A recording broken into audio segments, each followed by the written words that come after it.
The sequence begins with the numbers 1, 1, 2, 3, 5, 8, 13, 21, 34, and continues indefinitely. Each number is obtained by adding the last two digits together. If we were to take a perfect or golden rectangle, break it down into smaller squares based on Fibonacci's sequence, and divide each with an arc, the patterns begin to take shape.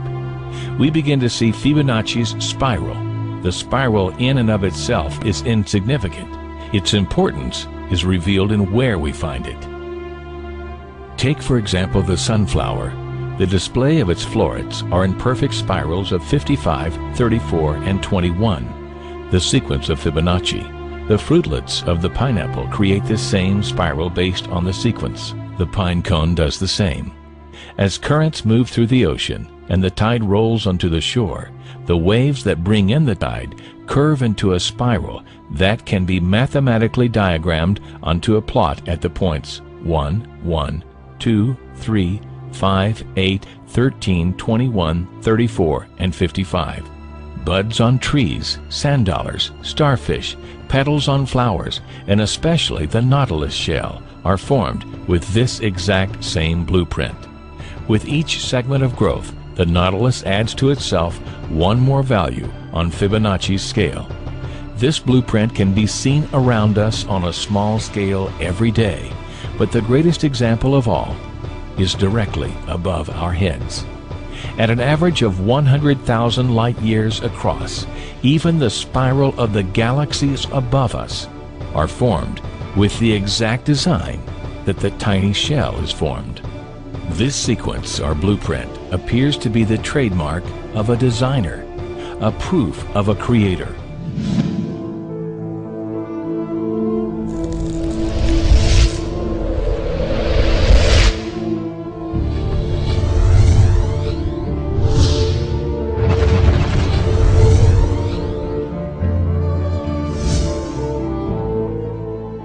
You speak about God.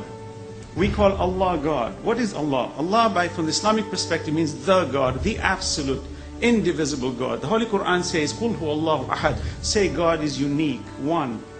Allahu samad. God is independent. Nothing depends. He depends on nothing. Everything depends on Him.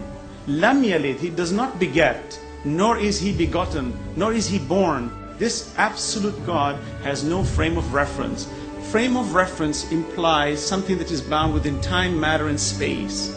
The problem with these arguments is we keep constantly debating on the issue of bringing God to the relative world. The relative world cannot exist without an absolute creator, and that's the argument. You keep arguing on the issue of God in the relative sense. God is not transient. He is the necessary existent. We are the transient existent.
An absolute cannot be defined, but we understand it indirectly, for this relative universe can never exist without an absolute creator.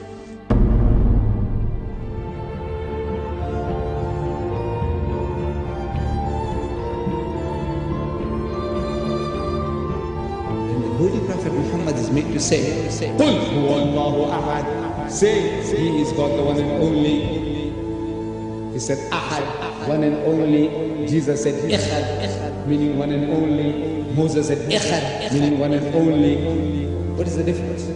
It's the same word, meaning the same thing.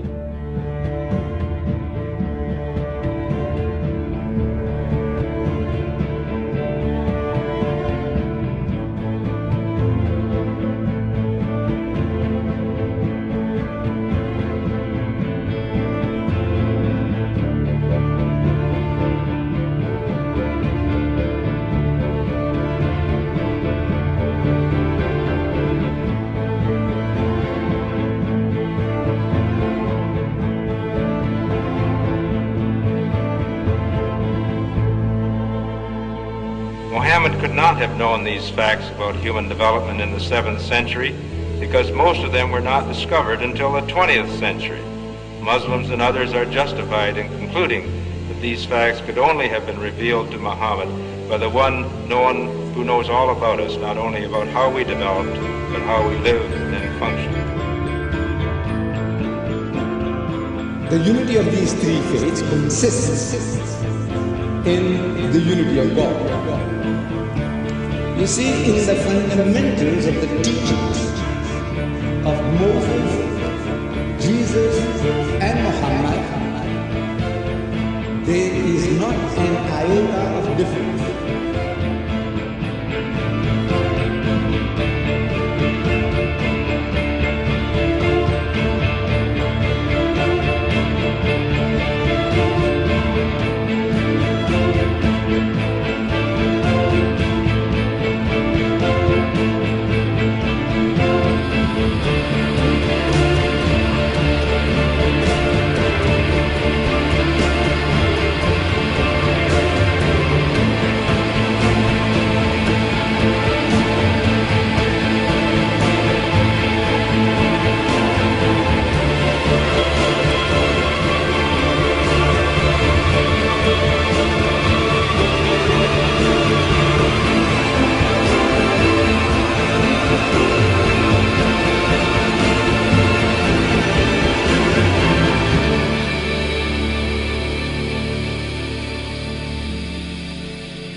But I have left you a book, revealed by God, the Quran, which is light and guidance.